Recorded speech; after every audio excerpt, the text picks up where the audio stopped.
So, light, today we're going to be learning about the mitzvah of tefillin. And as I just mentioned a few moments ago, while only men wear tefillin and women don't wear tefillin, but there's still a lot to learn from and about tefillin. And it's relevant because it first appears in next week's parsha at the end of Parshas Bo. So, first, I just want to briefly describe what tefillin are, and then we'll try to gain a deeper understanding of what they're about. So, at the end of next week's Parsha, as the Jewish people are leaving Egypt or preparing to leave Egypt, the Torah commands us about the mitzvah of tefillin, and it's the very end of the Parsha, and it's in a series of other mitzvos that are being described over there, and it actually says the mitzvah twice. They're both in Parak Yud-Gimel, the very end of Parshas Bo. And the first time, Parak Yud-Gimel, chapter 13, so it has a section that begins, and Hashem spoke to Moshe, saying, Kadesh li kol bechor, you should sanctify the firstborns. And then a few verses later, it has the famous verse from that we discuss on Pesach night, V'yigadeto levincha bayom ha'olem, or you should tell your son on that day, because of this, the Lord did this for me when I went out of Egypt.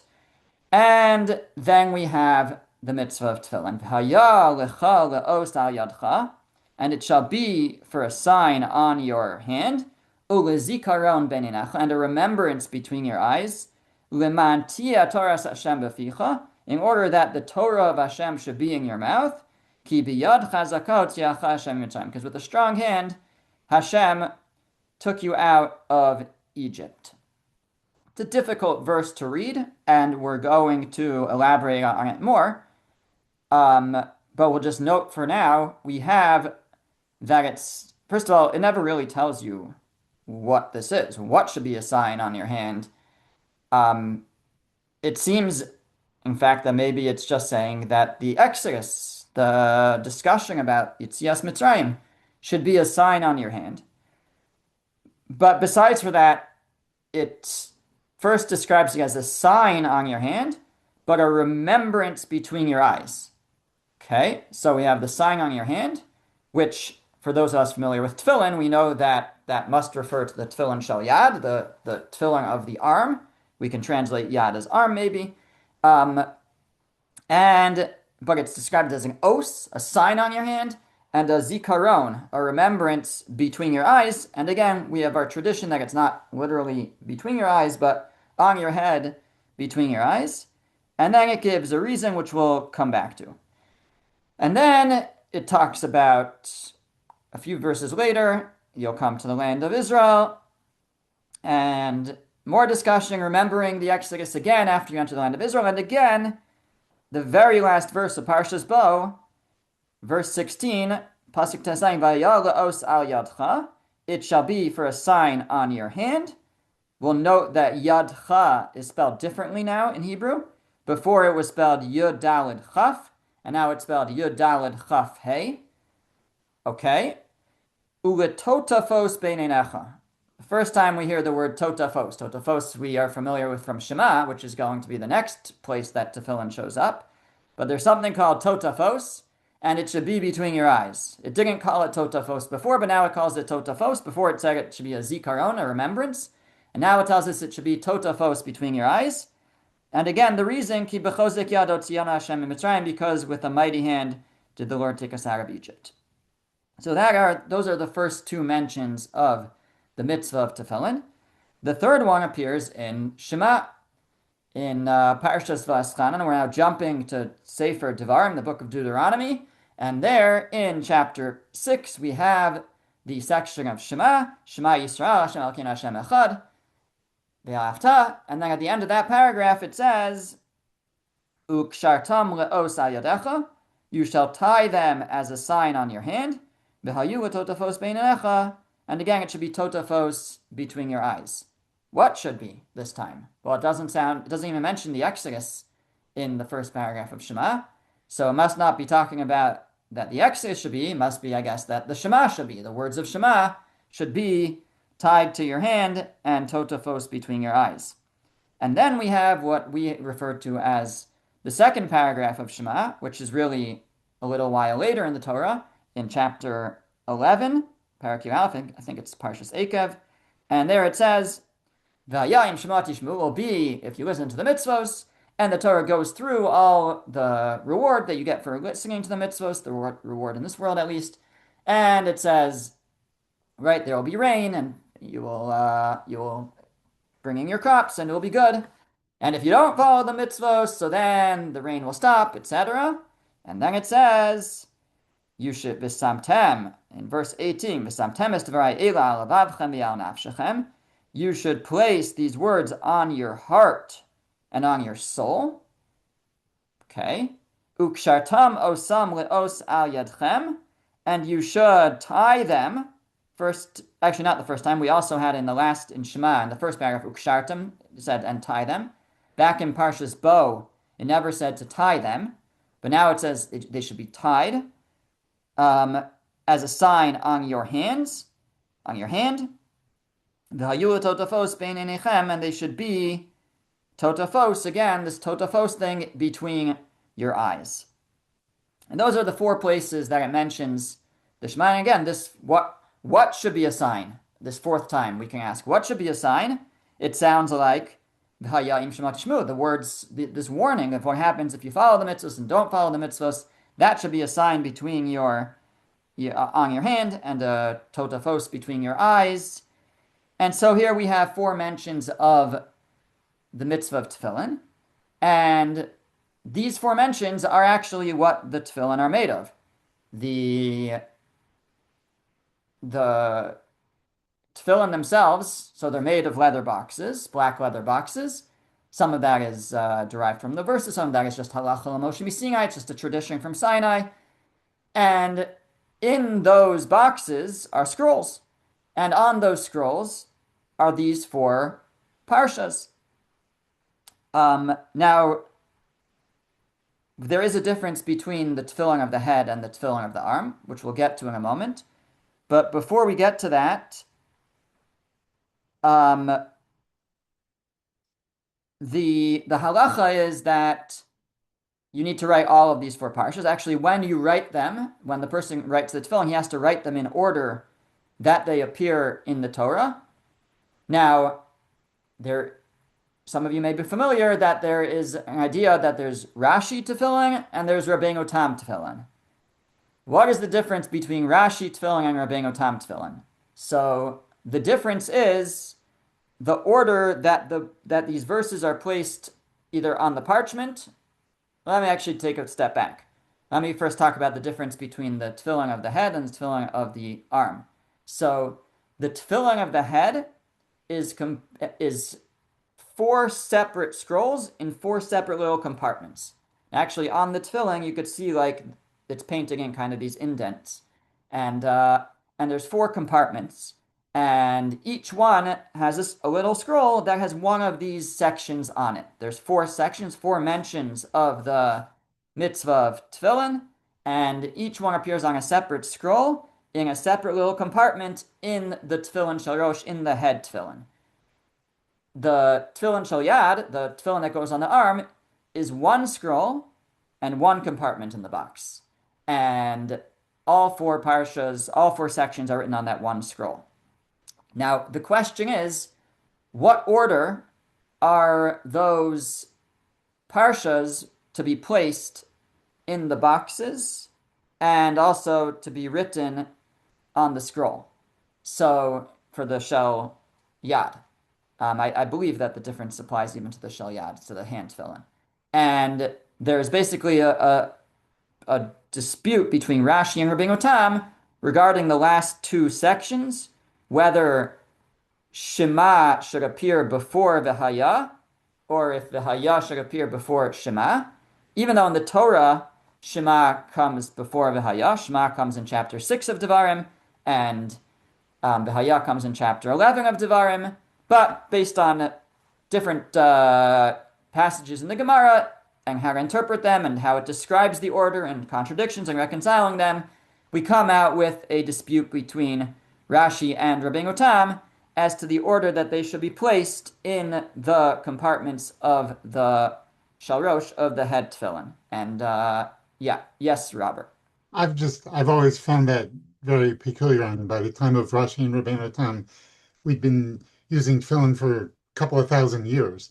There were, anybody would be able to have at least dozens, if not hundreds or thousands of sets of tefillin around. There are sofrim that have been writing them. It's very peculiar that this dispute could ever have arisen because it was a continuing tradition.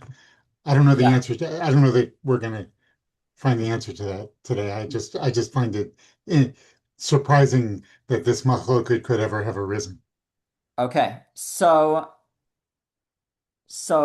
first of all, um, yes, it's a good question. It's a question about a lot of things, really, but this is commonly, yeah, it's commonly posed with regard to this. But I mean, I would tell most you, things you can't go look to see. right, how it There was. weren't experts you could ask. Yeah, so one thing is that what I've heard is first of all that this was not a new debate between Rabbeinu Tam and Rashi, although we see it there, but apparently they found in the Dead Sea Scrolls, amongst the Dead Sea Scrolls or in archaeological digs, both opinions in Tefillin in the order. So it goes back So it's not only just a 1,000 years, thousand but years. about 2,000 years.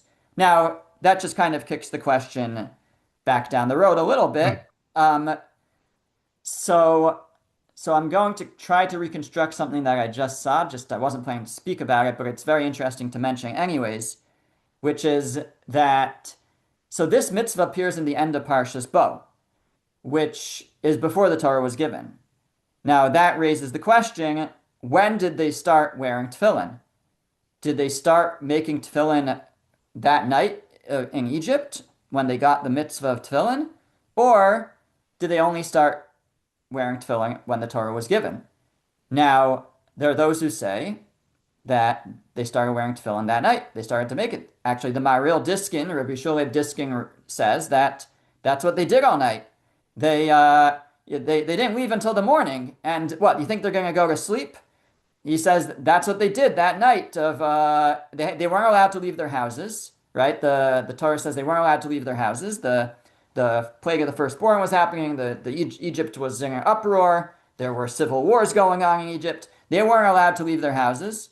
So he says, what were they doing? Well, they had just gotten the mitzvah of tefillin, so they were tanning their leather, I guess I think from their Karban Pesach even, the sheep leather of the Karban Pesach, and using that to make tefillin. Okay, you have to fit it into where the verse appears. It kind of appears after they seem to already start to leave, but that's what the Maharil Diskin says. Now that leads us to an additional question, which is what was on that tefillin? Because there are four parshas of tefillin, but only two were given yet.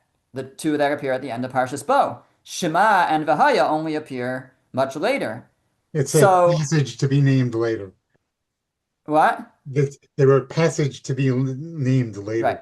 So some say that no, they already knew those passages.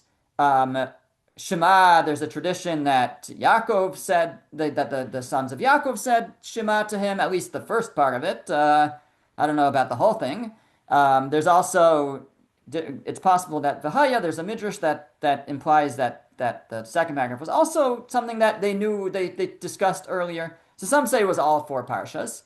Others say no, it was only two. Now, that would mean that at the beginning they were making tefillin with only two parshas, and the last two parshas were only added later.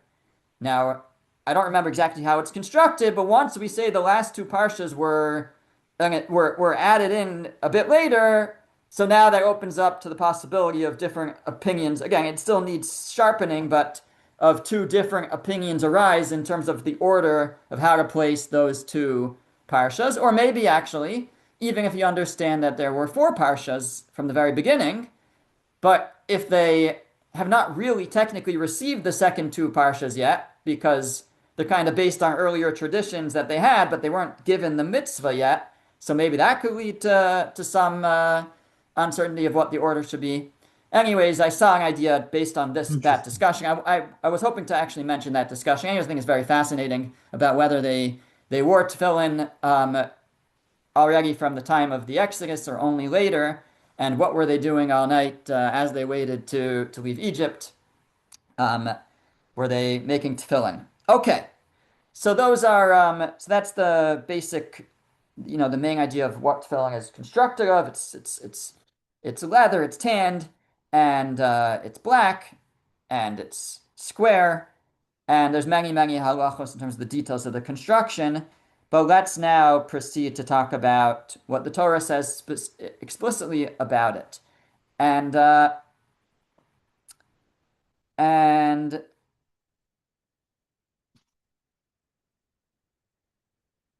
well, let me just note one more thing, which is so there are two types of tefillin. There's Rashi and Rabbeinu Tam. Everybody agrees that Rashi is the accepted ruling, so everybody wears Rashi tefillin. And many are also stringent to put on Rabbeinu Tam tefillin just in case if Rabbeinu Tam is right. So they want to make sure that they're fulfilling the mitzvah. The Shulchan Aruch actually, when he mentions the Rabbeinu Tam tefillin, he says that those who fear heaven, Yirei Shamayim, should be Yotze, should fulfill both, and and because if you're wearing the wrong ones, you're not doing anything. And then he says, um, others say, let me just read this more carefully. Those who fear heaven should have two pairs, and one should have intent when they wear one that like if it's this one, then this is the one I intend for the mitzvah, not the other one. And if it's the other one, then I intend that one. Make one bracha. You don't want to make a separate bracha because you might not be doing anything when you put on the other one if it's the wrong one. Make one bracha and then put one on, then put on the other one. And some say you even wear both at once. Others say that you shouldn't wear both at once. So Rashi is the main one, and Rabbeinu Tam should just be said afterwards with put on afterwards that a bracha. And then he says that only somebody who is established and known to be very pious should do this. So at first he says like Yirei Shamayim, people who fear heaven do it, and then he says actually only the very pious should do it. And so it's become the custom amongst certain communities, Hasidim and also Sfardim, that do it. Regular Ashkenazim, for the most part, don't put on Rabbeinu Tam tefillin. They asked the Vilna Gaon, the student of the Vilna Gaon, Reb Chaim Volozhinger, the great student of the Vilna Gaon, asked him, should I wear tefillin of Rabbeinu Tam? And the Vilna Gaon, Yoel Vilna, said, no, you don't need to. So apparently Reb Chaim Volozhinger responded that I understand why you, Rebbe, wouldn't wear a Rabbeinu Tam tefillin because you wear your Rashi tefillin all day. And so any moment that you try a different tefillin, then you're losing out on wearing your Rashi tefillin. But somebody who anyways isn't wearing tefillin all day, so is there any reason not to also wear Rabbeinu Tam tefillin for a little bit? I'm not wearing anything anyways. So the Vilna Gaon, like on the spot, said, as the story goes, well, if you want to be concerned for the opinion of Rabbeinu Tam, well, then you're going to have to wear 24 different pairs of tefillin. And the story is that Reb Chaim went and he counted up all the different opinions and how you make tefillin within the commentaries, and he worked out what the Vilna Gaon meant, that there could be 24 different possibilities of what your tefillin should be. And so he held, we just stick with one, and because once you're going to say, oh, but I want to be concerned with this opinion, that opinion, that opinion, it's going to come out to 24 different pairs. Okay, that's the story that they report from Reb Chaim of Volozhinger. Okay, now let's go back and discuss this mitzvah in a little bit more depth. So in chapter 13, verse 9 of Shemos, at the end of Parshas Bo, it says, it should be a sign on your hand and a remembrance between your eyes. Why? Liman tia Torah Hashem beficha, in order that the Torah of Hashem should be in your mouth. Ki biyad chazakot tiyach Hashem miMitzrayim, because with a strong hand, Hashem took you out of Egypt. Now, the Torah doesn't give reasons for mitzvahs that often. It's pretty rare that the Torah says why you do the mitzvah. Commentaries discuss, we try to figure it out. We say it's a chok, it's a statute of God, and we don't need to find the reason. Here it seems to give a reason. It says because um, in order that the Torah of Hashem should be on your mouth, because God took you out with a strong hand. And based on this, the Bach, Rabbi Yoel Sirkish, develops an idea with this mitzvah and with two other mitzvahs where it gives a reason. One is tzitzis, where it says, Leman tizkir, is that you should remember the mitzvahs. And by the mitzvah of sukkah, where it says, Leman yedu daroseichem, in order that your generation should know that I caused you to dwell in sukkahs. Three mitzvahs where it gives what you should be thinking about, really. I shouldn't say that the Torah doesn't give a reason so much. There are other places where it gives reasons. It's not so often where it gives like an intent that you should have as you do it. I think that's maybe a little bit more what he means. Um, so it says in order you should remember the mitzvahs by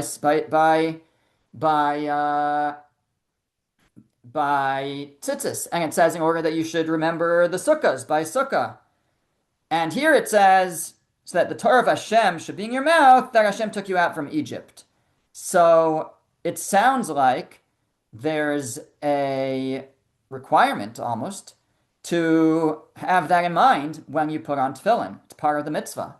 See, all mitzvahs require kavana, require intent that you're doing the mitzvah, that what you're doing for a mitzvah. They need mitzvos tzrichos kavana. Mitzvos require kavana, require intent that I'm trying to fulfill a mitzvah. These mitzvos, says the Bach, have an additional element. You don't only need kavana, intent that you're fulfilling a mitzvah, but you also need an additional intent for each one. And here the additional intent would be something along the lines of remembering Egypt so that the Torah should be in your mouth. Now, that we need to elaborate on. We need to explain what that means. But I'll just mention that despite this position of the Bach, he himself doesn't take it on so strongly. He says to do a mitzvah kitikuna in its proper way. And definitely the later poskim, later than the Bach, the Mishnah Berurah quoting the Pri Megadim, say it's not essential. It's great, it's good, it's recommended, but one would not lack in fulfilling the mitzvah if they didn't have this specific intent in mind. But it's very clear with the mitzvah of tefillin that there are certain things that we're supposed to be remembering when we fulfill this mitzvah. And that is what we need to explore. So the Ramban on this verse, again, we're working with chapter 13, verse 9, Parak Yigimel Pasuk Tes. The Ramban on his commentary to the Torah, I actually put it on the source sheet. The Ramban says, this bottom of page 1 of the source sheet, it's a difficult pasuk to read. It's difficult to read it. It says, it shall be to you as a sign upon your hand, and as a remembrance between your eyes, in order that the law of the Lord shall be in your mouth, because God took you out of Egypt. So what is it saying? So says the Ramban, the Shira, the explanation is as follows. You have to kind of put the commas in the right place to understand what it's saying, and sometimes the easiest way to do that is to rearrange the words in our minds or in front of us to help us know where to put the commas. So the Ramban says that the verse is saying, it should be a sign on your hand, and a remembrance between your eyes. Now skip, comma, and the end of the verse. Because Hashem took us out of Egypt with a strong hand, that is in order that the Torah of Hashem should be in our mouths. Uperusha, and what that means, says the Ramban, that you should write on your hand and between your eyes about Yitzias Mitzrayim. You should write about the Exodus, and always remember it. And if you do that, Liman, in order that Tia Toras Hashem B'ficha, then the Torah of Hashem will be in your mouth, Lishmor mitzvosav v'torosav, to guard his mitzvos and his Torah, because he is your master who redeemed you from the house of bondage. In other words, says the Ramban, that the purpose of tefillin, according to this verse at least, is you should wear tefillin, you should have a sign on your hand and on your head, because God took you out of Egypt with a strong hand. And why did God take you out of Egypt with a strong hand, in order that the Torah should be upon your mouth. Because understanding that God took us out of Egypt gives us an understanding, A, that we have a tremendous day of gratitude to Hashem, and and B, that there was a purpose in that, which was to give us the Torah, that we should fulfill the Torah and fulfill his mitzvos, and that we are subservient to him. And so the knowledge of Yetzias Mitzrayim, of the Exodus, and Hashem took us out, brings us that Tia Torah Hashem b'ficha, that the Torah should be in our mouths. It brings us to learn the Torah and keep the Torah as the servants of God. So again, it takes kind of rearranging the verse. He's not saying it's out of order, but you just have to know where to put the commas. It should be a sign on your hand and a remembrance between your eyes. And what is that? And the purpose of that sign is so that the Torah of Hashem should be on your mouth. And the sign, though, is that biyad chazaka tziyachem. The reminder is that God took us out of Egypt. And the purpose of that sign is that the Torah of Hashem should be on your mouth. So number one, when a person puts on tefillin, they're to remember what's in the tefillin. Remember that it talks about the Exodus, the Yetzias Mitzrayim, and that should be a reminder to keep the Torah, to learn the Torah and to keep it. So that's one. Now, a few verses later, the second time that it mentions it, the Ramban elaborates a little bit more, and he now includes the idea that, well, there's more. There's Shema and there's Vahaya. There's the other paragraphs that also talk about tefillin.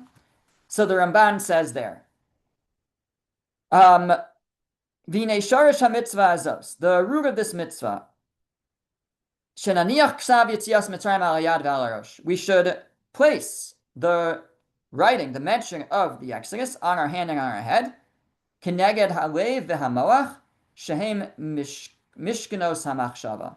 So he mentions that we have one of them is on our head and one of them is on our heart, and we is next to our heart. It's on our arm, but right next to our heart, and we associate the heart also with thought and emotion, and so these are reminders of Yetzias Mitzrayim. So we're to write these two parshas and place them in those places near our mind and near our heart. Okay. And then he continues, I'm skipping a few lines, and he says, Uveparsha Shema, v'hayim Shema, nitztavino shnasa mitzvos gam kein totafos. Now there also by Shema and V'haya, also it says that these parshas, these sections should be totafos, should be tefillin.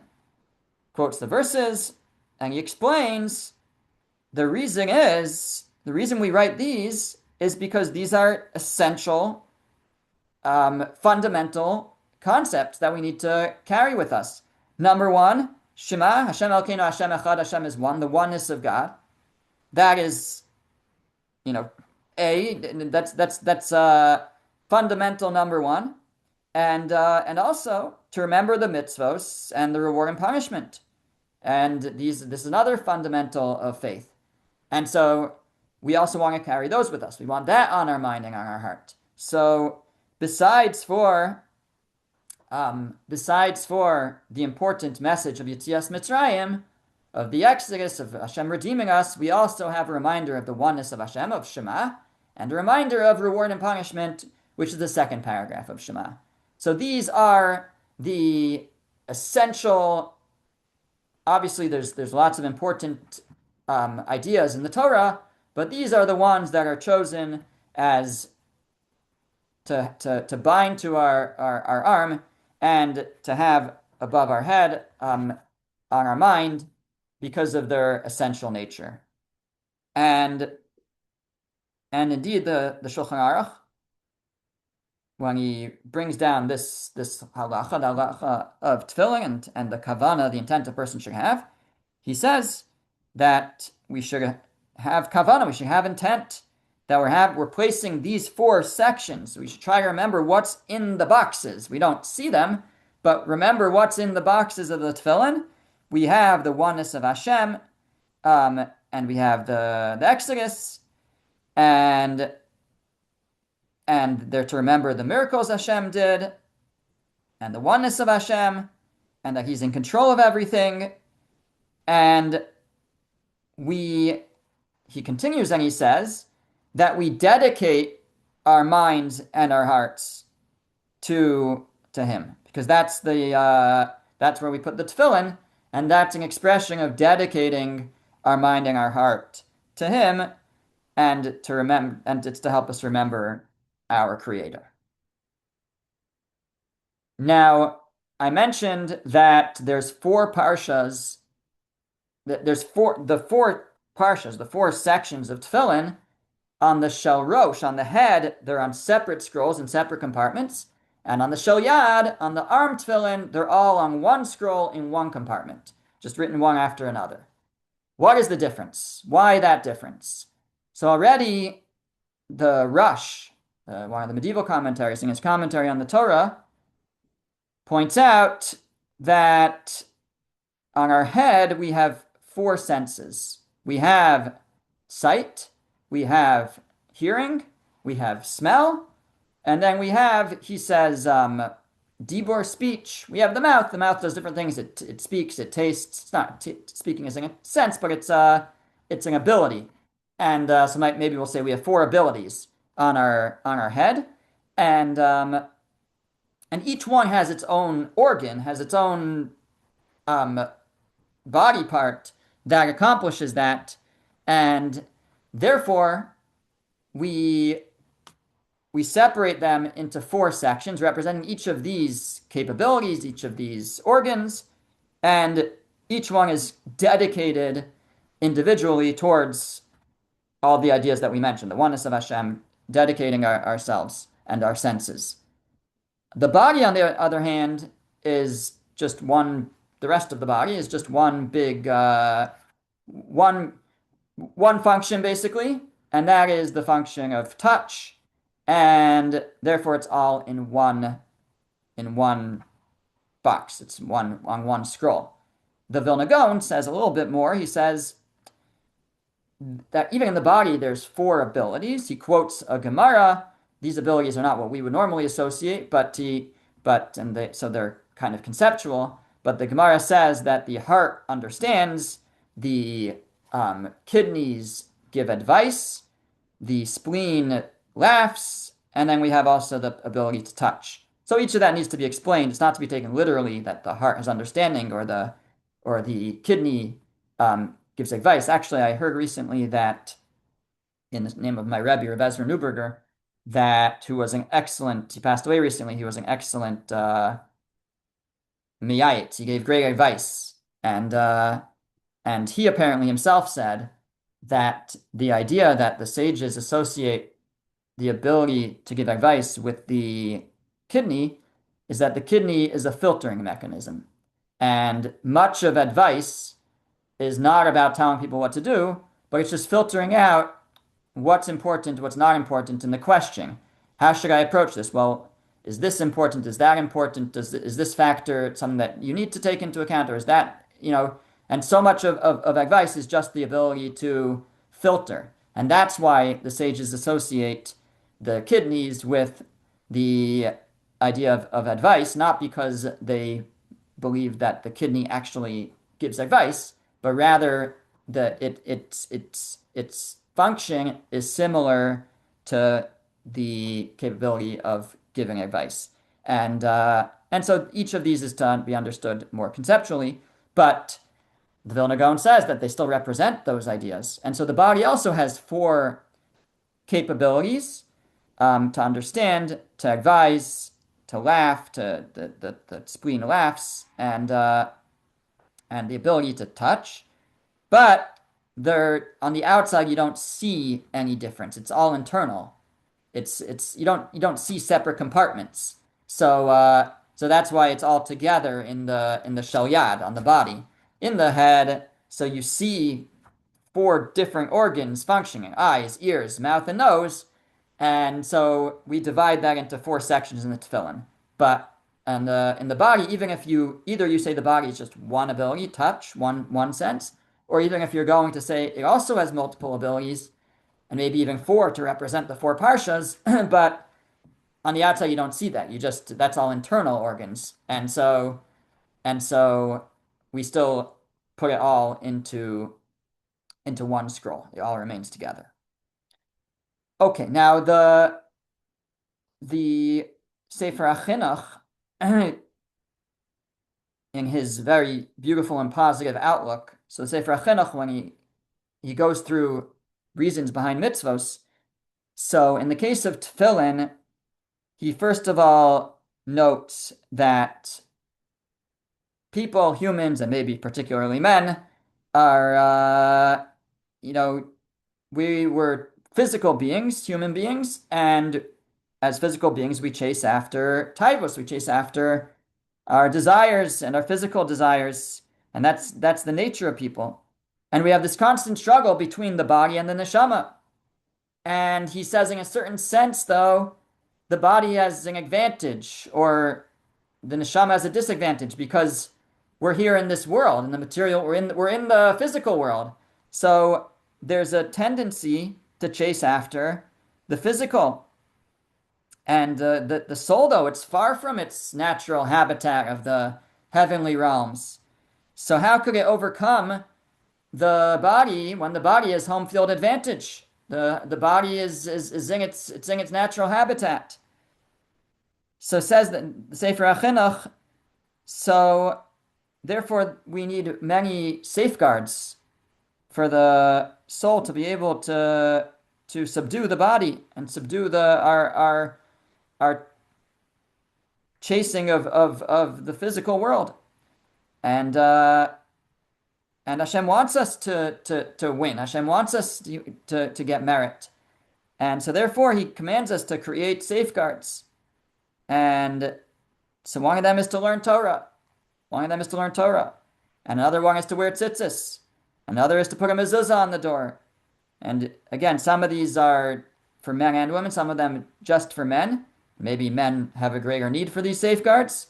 And he says that tefillin are worn on the hand and the head, and it's to remind us to not chase after our eyes and after our yetzer hara, and that's why it's important to keep in mind when a person wears tefillin that they're wearing tefillin, because the whole idea is to keep us on the straight path. And again, coming back to what we said before, that within the tefillin are these fundamental concepts of Yitzias Mitzrayim, which will make us feel indebted to Hashem, and and Shema, the oneness of Hashem, and reward and punishment, and all of this, if we keep it in mind, will help our neshama overcome our guf, our body, to keep us on the straight path. Now, coming back to the words, the distinction I noted earlier, which is that it describes the tefillin of the hand, of the arm, as an os, as a sign, and it describes the tefillin of the head as a zikaron, as a remembrance. Why is the tefillin of the hand an os, a sign, and the tefillin of the head a remembrance? So Rav Moshe Sternbuch says that the tefillin of the hand represent our dedicating our actions. We act, hands are what we use to act, to do things. And when we put tefillin on our hand, we're saying we're dedicating our actions to Hashem, to the mitzvos that we do actively. And the tefillin of the head, on the other hand, so those relate to the mind. And that's to dedicate our soul and our mind to Hashem. But that has more to do with our understanding and our learning and our beliefs. So he says, in the order that we put on the tefillin, we always put the tefillin shel yad first. We put it on our arm first. Because first, the most important thing is to do the right thing, to act right. That's number one. Whether you understand, whether you have a deep Torah knowledge or not, whether you have all the right beliefs and you've gotten all your beliefs straight, the first thing is how you conduct yourself. And so we first put on our tefillin shel yad, our arm tefillin, and then we could get into trying to understand what we're doing. Then we could go to the tefillin shel rosh, the head, and dedicate our minds in the proper fashion and develop them. Now, our actions, he says, are visible, are seen. They're out in the open. And therefore, the tefillin shel yad is an os, is a sign. The tefillin, the tefillin on the arm is a sign because that represents actions that are visible to everybody. That's a sign, the fulfillment of the mitzvos in action. But the mind, that is a closed book to people. Nobody sees what goes on in our mind, what we're thinking, what we believe, what we know, and and therefore it's called a zikaron. It's a remembrance, something that only really we are aware of. And so the tefillin on the head is just associated with a thought, with a fleeting thought. It doesn't have to be fleeting, but a remembrance. And so that's how Rav Sternbuch explains this differentiation of the hand is called oh, it's a sign because we are mishabed, we dedicate our actions and the mitzvahs that we do to Hashem. That's a sign, an open sign, while the tefillin of the head is a remembrance because that is the dedication of our minds and our souls, which is something that's more internal. It's kind of interesting because in practice we actually leave the tefillin of the head out in the open for people to see, while the tefillin of the arm gets covered um, by a shirt or a jacket. So it's kind of a little bit, I wasn't sure how to reconcile that, but we call the tefillin of the arm an os, a sign, and we call the tefillin of the head remembrance. Again, the tefillin of the arm represents our actions, and the tefillin of the head represents our minds. Rabbi, Yeah. why does the word zikaron get changed into totafot? It's a great question. I don't have an answer. I was wondering the same thing. Totophos is a word that, according to the Gemara, I think maybe according to maybe it's the Rishonim, Tosfos is not a Lashon HaKodesh word. It's apparently an African word. It's And in the why there are Gemara. African words in the Torah is a great discussion in itself. I don't know. I don't remember an answer offhand. Why there's a few words that are outside of Lashon HaKodesh that find their way into the Torah. Um, I did see actually that it means like two and two. And and coming back to that discussion that I mentioned at the beginning, that maybe there were two parshas and then two parshas added later, then it at the beginning, actually this would answer the question. Well, actually it wouldn't answer the question because Totophos already appears in Parshas Bo, so it would not answer the question. So I'm not sure. Well, it doesn't matter what I was gonna say because it wouldn't answer it. Okay, so it's a good question. I'm not sure. And again, like it's a word we don't really know what it means. I think Tosfos again, I think says it means two and two, or the Rishonim, the commentaries say it means two and two, which means four, which is the way of describing what's in the tefillin, which I guess is really important because otherwise, where does it come from? Like, where do we get that? So there's four parts in the Torah, but is there more telling us what is in the tefillin? If the word totophos means two and two, it means four, so then it's a little bit of a, and also that would explain why it only says it by the shel rosh, the head tefillin. That would explain why the head tefillin has four sections, because that's where it says two and two, that you should have four sections. Okay. It is 1 o'clock. Robert told me that I should just add 10 more minutes to the time of the class. Because I've been going over time. And once again, if anybody wants to stick around, I'm going to keep going. But I understand if anyone has to go. We'll go for a few more minutes. So I just want to now mention what Rav Hirsch writes over here in Shemos 39. I put it on the source sheet. Very beautiful idea. Again, just kind of deepening our understanding of this idea of dedicating ourselves. Rav Hirsch says, the fact of the redemption is to be expressed in a sign on our hands to symbolize both our remembering and realizing the implications of the redemption, and also our giving up our hands to the result of the redemption, our belonging to God.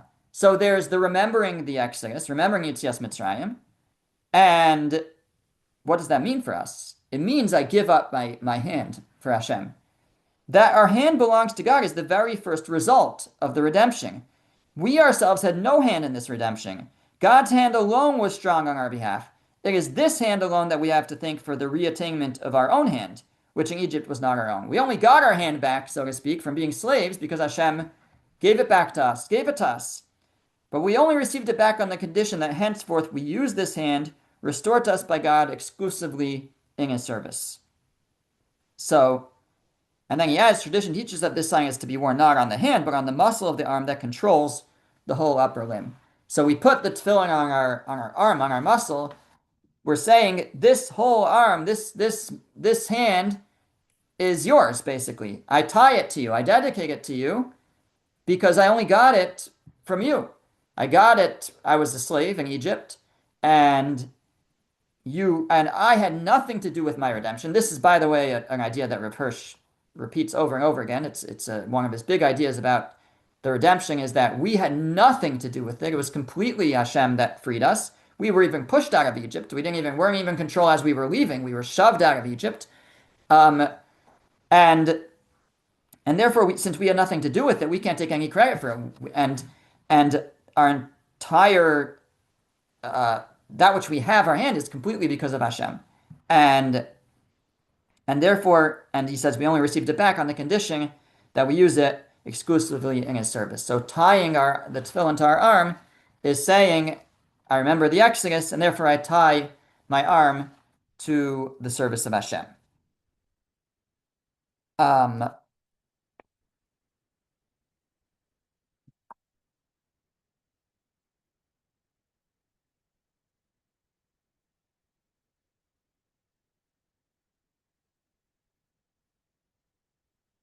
Okay, I want to end with just one very interesting idea that the Kuyakart says.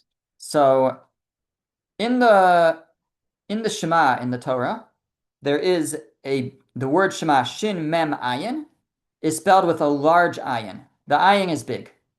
And it says Shema Yisrael Hashem Echad. Here Israel Hashem is one. The word Echad has a big daled.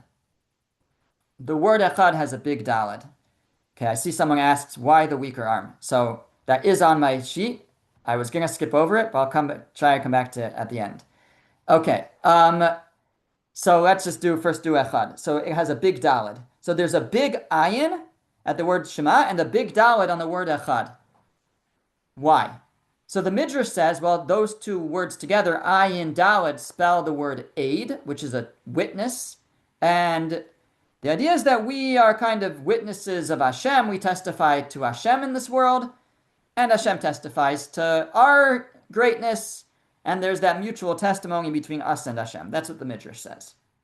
The Kuyakar, though, says there's a deeper remez, hint, over here. And it relates to the knot of the tefillin. So on the back of our tefillin, on the back of the head, there's a knot that ties the straps together, and it's shaped like a daled. On the front of the tefillin, on the head, there's a shin on each side. And then on the shalyad, there is a yud shape. I guess by the knot, also by the hand, but I think it refers to actually by the knot of the tefillin. There's a yud shape. So we have daled in the back, we have shin on the sides, and we have yud on the shalyad, on the arm tefillin, which is one of the names of Hashem, Shin Daled Yud. Okay. Now, we know that Moshe requested of Hashem, show me your glory. Show me your glory. I'm going to go way over time today. Okay. So show me your glory. And the Gemara tells us, what was he asking? So he was asking, he wanted to see the reward for the righteous. He wanted to see, it's a Medrash. The Medrash says that he wanted to see the reward of the righteous in this world and the next. And what did Hashem respond? Hashem said, you could see my back, but you can't see my front. That was what Hashem, it's a very cryptic passage in Parshas Kisisa. Moshe says, show me your glory. Hashem says, you can see my back, you can't see my front. You can't see my face. And the Medrash says that Moshe was asking to see the reward of the righteous. And this was the response he got. Now, the Gemara tells us in Brachos, coming up for those who are on the same page, on 7a, that Achorai zeh kesher shel tefillin. When it says that he said you can see my back, it means you can see the knot of tefillin. Very cryptic. Does Hashem wear tefillin? That's another Gemara, but whatever it is, it's not literal. Now, what's on the back of the tefillin? The back of the tefillin, the kesher of tefillin, the nar of tefillin, is a dalid. So Hashem said you could see the dalid, but you can't see my front. What's the front? So in front is the shin, and also the shal yad, the yud. So he says you could see the dalid, but you can't see the yud and the shin. What do each of those represent? So the letters yud and shin represent the world to come. It's from a pasuk lahanchel ava yesh. I'm going to reward them with yesh, with yud shin. So yud shin represents the world to come. Dalid represents this world. Dalid in many contexts represents this world. It's four.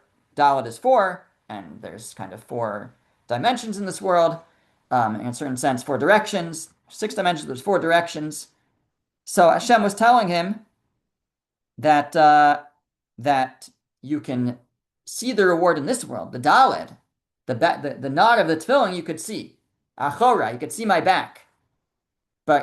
And I guess also in that, it's like you could see what's here. You can see backwards. You can look back and see what there is. But you can't see ahead into the next world. You can't see yesh. You can't see the yud and the shin. You can't see my front.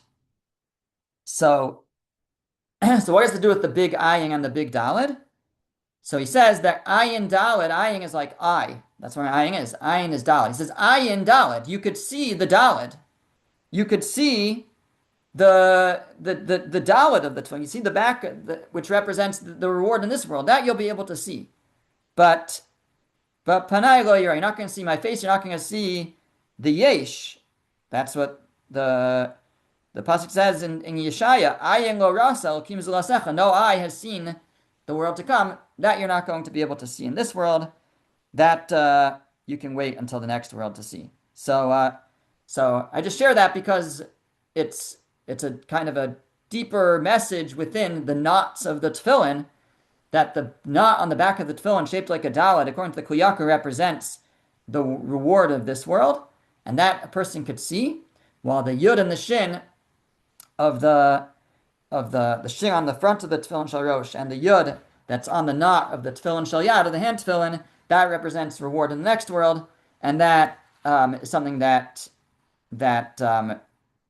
we're saying that will not be seen and until we get there. Okay, beautiful hint. Okay, now coming back to Mark's question about why we put tefillin on the weaker hand. So I noted when we read the second verse about tefillin that it spells the word vayala os al yadcha. This is chapter 13, verse 16. It should be a sign al yadcha, and it spells yadcha differently. It says yud daled chaf hey, while the first time it said yud daled chaf. The hey is extra. It doesn't really need to spell it that way. Yud daled chaf hey. And the sages therefore darshan, they learn out yad keha, the weak hand. What it means is you should put it on your weak hand. Now, the simple understanding that most take is that it means most people are righties. So you put the tefillin on the left, which is what I do because I'm a righty, and that's near the heart. That's why you do it, because the heart is on the left side. So if you put the tefillin on the weak side, so then you're putting it near your heart, and that's what you're trying to accomplish. Now, if that was the case, even lefties, I believe, have their heart on the left side, and so therefore even lefties should put it on the left side, but they don't. Lefties put it on the right side. But okay. Now the Orach Chaim adds another reason of what the weak hand represents, and the Orach Chaim says that we reference kind of 2 hands of God. One is called Yad HaGedolah, and one is called Yad HaChazakah. Yad HaGedolah means the great hand, Gadol, great. Yad HaChazakah means the strong hand, the mighty hand. And the Orach Chaim says that the Yad HaGedolah, the great hand, is the hand of kindness. And that's represented by the right hand always, the hand of kindness. The Yad HaChazakah, the strong hand, is the hand of judgment, the hand of justice. The Yad HaChazakah. And here, although there's a lot of discussion back and forth of the retribution that God brought on the Egyptians, was it a punishment of the Egyptians? Was it justice of the Egyptians? Or was it mercy on the Jews? Or was it just to teach the Jews of the greatness of God? It's definitely a mixture of that. But the Ohr HaChaim says that that here we're saying it says in the verse, "Biyad chazaka otziach Hashem Mitzrayim," with a strong hand Hashem took you out of Egypt, or bechozek yad, with a strong hand Hashem took you out of Egypt. Both times it talks about the strong hand, and it's referring to the hand of justice, and it's to and therefore says the Ohr HaChaim, we put it on the left hand, on the weak hand, because the weak hand represents God's hand of justice, and that's what we're trying to recall when we recall the retribution, the Exodus, but and the retribution that Hashem took upon the Egyptians. So he used that was done with the Yad Chazakah, the strong hand, the hand of justice, and therefore tefillin is placed on that hand as a reminder of that. So, Rabbi, we're saying that Hashem's left hand is strong because it's the hand of justice, but our left hand is weak because it's the hand of justice. In other words, we should leave justice to Hashem more than ourselves. Maybe. He's saying that I think there's the strong hand and there's the stronger hand, right? So Hashem has the way the Ohr HaChaim says it is Yad HaGedolah. There's the great hand. That's the right hand. That's the strongest. And then there's the Yad HaChazakah, which is just the strong hand. That's the one that he enacts justice with in retribution. And that is also for Hashem, so to speak, the weaker hand. But it's with the weaker hand that he lays out justice. I mean, it's true with us also. We say I think there's numerous references, but small marchik v'yamin mikareves, right? That the left hand pushes off and the right hand brings close, draws near. I think there's other. I mean, that's an expression. It's not a verse, I don't think, but there's other expressions like that where we see that we're to definitely give preference to kindness, and but at times there's also that need for the left hand to act. But yes, we view any kind of justice or harsh actions as that's our left side acting, and therefore yes, it should be our weaker side. So I would say that not that there's not a place for it, but even for us, it should be the second choice, and B the it's done with the weaker side of us. Okay. Thank you very much for sticking around, and I Thank hope you, you have a Rabbi. better, Thank you, deeper understanding Rabbi. of tefillin. Yeah, Thank you. Yasher Kol Chacha.